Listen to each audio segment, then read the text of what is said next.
आप सभी। I hope आप सभी अच्छे होंगे। जैसे कि आपने थंबनेल में पढ़ा होगा कि आज हम सिलेबस का इंट्रोडक्शन जानेंगे, तो चलिए जानना शुरू करते हैं सिलेबस का इंट्रोडक्शन क्लास 10th के सामाजिक विज्ञान का। सामाजिक विज्ञान, इसमें टोटल 5 ठो सब्जेक्ट हम सबको पढ़ना है। इतिहास, भूगोल, राजनीति, लोकतांत्रिक राजनीति, अर्थशास्त्र और आपदा प्रबंधन। जिसमें इतिहास का वेटेज 20 नंबर का रहेगा, भूगोल का वेटेज लगभग 20 नंबर का रहेगा, लोकतांत्रिक का वेटेज लगभग 17 नंबर का रहेगा और अर्थशास्त्र का वेटेज लगभग 17 नंबर का रहेगा एवं आपदा प्रबंधन का वेटेज लगभग 6 नंबर का रहेगा। हम यह जानेंगे कि इतिहास में कौन कौन से चैप्टर आते हैं और हमको कैसे उसको पढ़ना है, उससे हमको कैसे डील करना है। तो देखिएगा, तो इतिहास का जो पहला चैप्टर है क्लास 10th का, वो है यूरोप में राष्ट्रवाद। पहला चैप्टर जो है सो यूरोप में राष्ट्रवाद है। उसके बाद हम दूसरा चैप्टर पर जाएंगे तो समाजवाद एवं साम्यवाद है। तीसरा चैप्टर पर चले तो उसमें हिंद चीन में राष्ट्रवादी आंदोलन है कि हिंद चीन में कैसे राष्ट्रवादी आंदोलन हुआ।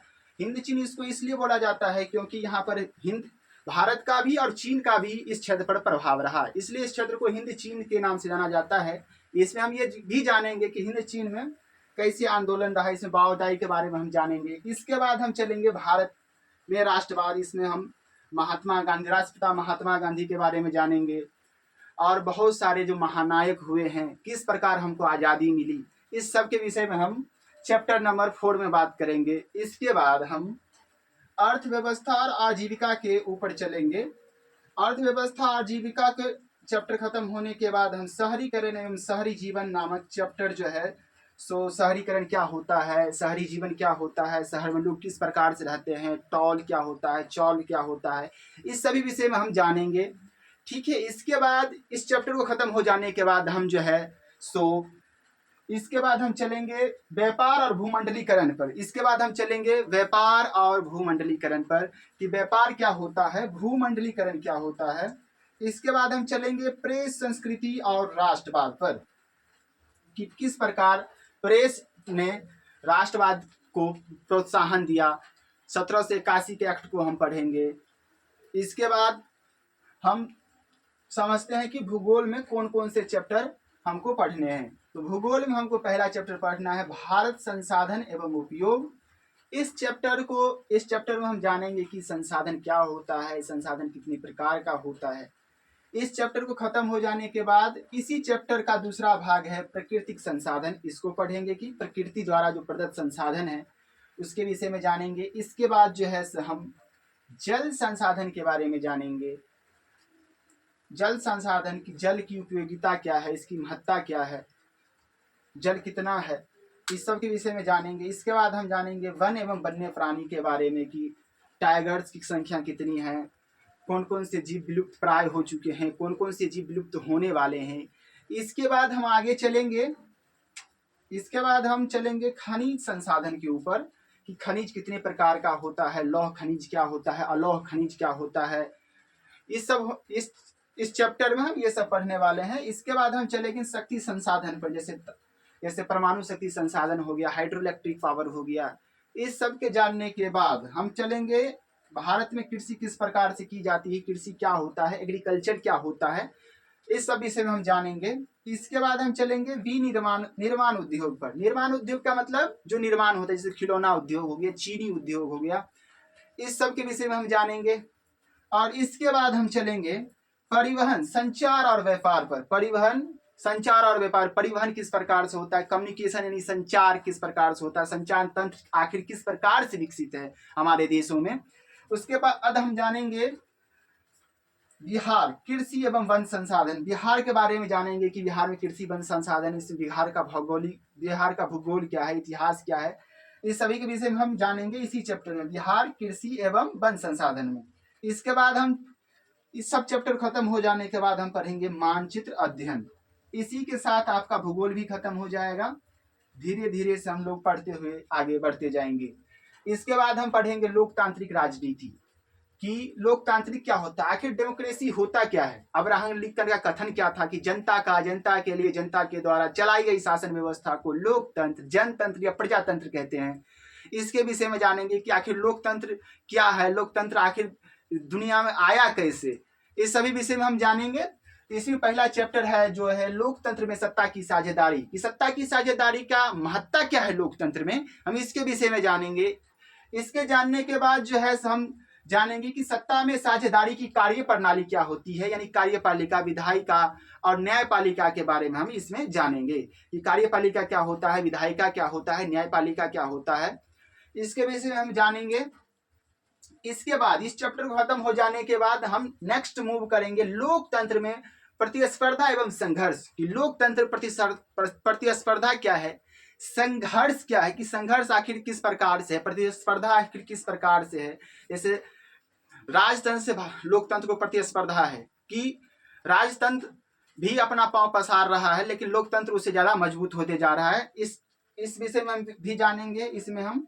इसके बाद हम चलेंगे लोकतंत्र की उपलब्धियां क्या है, आखिर दुनिया को लोकतंत्र ने दिया क्या है, ठीक है, लोकतंत्र ने आखिर दुनिया को क्या दिया है, इसके विषय में हम जानने के बाद हम समझेंगे कि लोकतंत्र की चुनौतियां क्या है।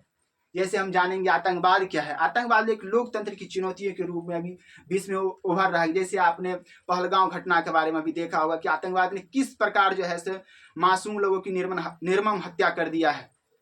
इसके बाद हम जानेंगे इस लोकतंत्र राजनीति खत्म हो जाने के बाद हम जो है सो दूसरे विषय को पढ़ना स्टार्ट करेंगे। जैसे सामाजिक विज्ञान में हम 3 विषय पढ़ लिए हैं, इतिहास, भूगोल, 3 विषय हम पढ़ लेंगे, इतिहास,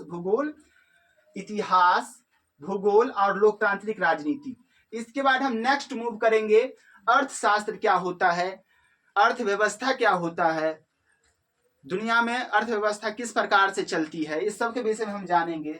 इसमें पहला चैप्टर है, लगभग इसका वेटेज रहेगा 17 अंक का। इसमें पहला चैप्टर है अर्थव्यवस्था एवं इनके विकास का इतिहास, कि अर्थव्यवस्था क्या है, इसका विकास किस प्रकार से हुआ, इसका इतिहास क्या है।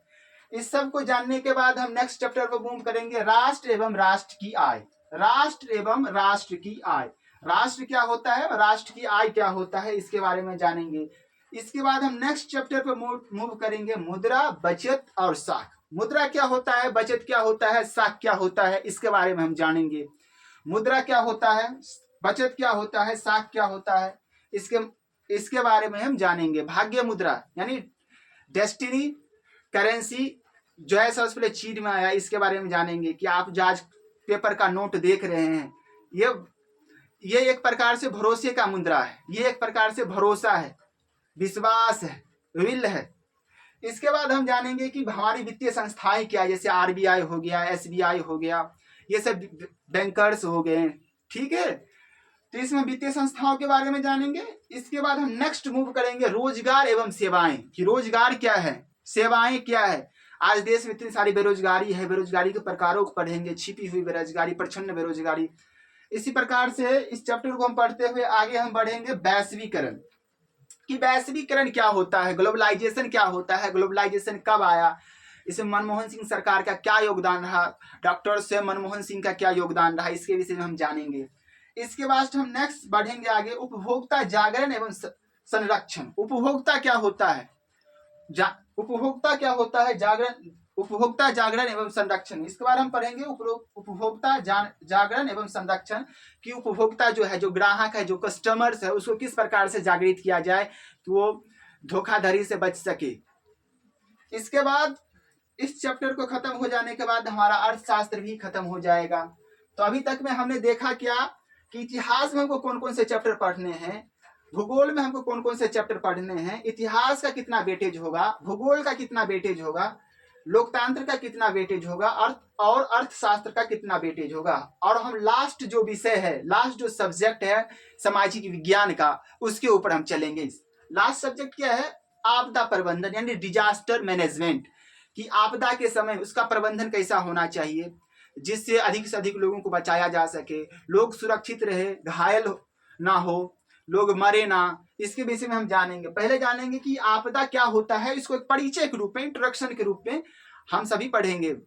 इसके बाद हम जानेंगे प्राकृतिक आपदा एवं प्रबंधन, प्राकृतिक आपदा क्या होता है, इसको प्रबंधन किस प्रकार से किया जाता है। इसमें जानेंगे हम बाढ़ एवं सुनामी के बारे में, इसमें हम जानेंगे बाढ़ एवं सुनामी के बारे में कि बाढ़ क्या होता है और सुनामी क्या होता है। इसके बाद हम नेक्स्ट मूव करेंगे प्राकृतिक आपदा एवं प्रबंधन। प्राकृतिक आपदा एवं प्रबंधन, भूकंप और सुनामी। भूकंप और सुनामी, बाढ़ और सुनामी को पढ़ने के बाद हम पढ़ेंगे भूकंप और सुनामी, ये नेक्स्ट चैप्टर में आएगा। उसके बाद हम पढ़ेंगे जीवन रक्षक की आकस्मिक प्रबंधन, कि आकस्मिक कोई घटना अचानक हो गया, उस समय हम कैसे एम्बुलेंस का क्या टोल फ्री नंबर है, और बहुत सारे विषयों के बारे में हम जानेंगे। उसके बाद हम नेक्स्ट बढ़ेंगे आपदा काल में वैकल्पिक संचार व्यवस्था।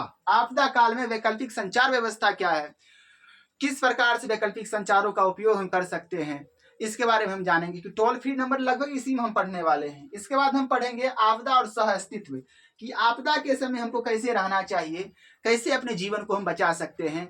इसी के साथ जो भी हमको इंट्रोडक्शन लेक्चर में पढ़ना था वो आपको बता दिए हैं, कि इतिहास जो है 20 नंबर का आएगा, इतिहास जो है 20 नंबर का आएगा, भूगोल जो है 20 नंबर का आएगा, लोकतंत्र राजनीति 17 नंबर का आता है। इसको हम राजनीति विज्ञान यानी पॉलिटिकल साइंस भी बोलते हैं, लेकिन आपकी किताब का जो नाम है वही हम यहाँ लिख दिए हैं कि लोकतंत्र राजनीति, जो 17 नंबर का आएगा। उसके बाद हम जानेंगे कि अर्थशास्त्र भी लगभग 17 नंबर का आएगा।